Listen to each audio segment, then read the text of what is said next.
की आमची ही मुलं सुसंस्कारी सुशोभित बनो आणि आई वडिलांचं नाव रोशन करो, त्याचबरोबर बुद्धिवान आणि गुणवान बनो, चरित्रवान बनो, ईश्वरालाच ही मनापासून प्रार्थना करा. कारण आईची नाळ आपल्या मुलाशी जोडलेली असते आणि म्हणून आईचे श्रेष्ठ संकल्प आपल्या मुलाला नेहमीच पुढे घेऊन जातात.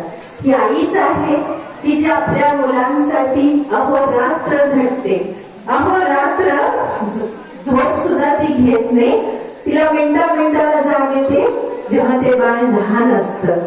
त्याच्यासाठी आईनं खूप कष्ट सोसलेलं असतं. आज जी मुलं आहेत त्यांनी संकल्प करा की आम्ही आमच्या जीवनामध्ये कधी आई वडिलांना दुःख देणार नाही, त्रास देणार नाही. ते जे जे सांगतील माझ्या कल्याणासाठी असेल, हितासाठी असेल, तर त्यांचा प्रत्येक शब्द हा माझ्या नक्कीच सिर डोक्यावर असणार आहे. आणि हा श्रेष्ठ संकल्प करूया. आणि आजचा हा खरा आई वडील कृतज्ञ सोहळा आपण सगळ्यांनी उपस्थित राहून खूप सुंदर असा हा सोहळा आपण पार पाडलेला आहे.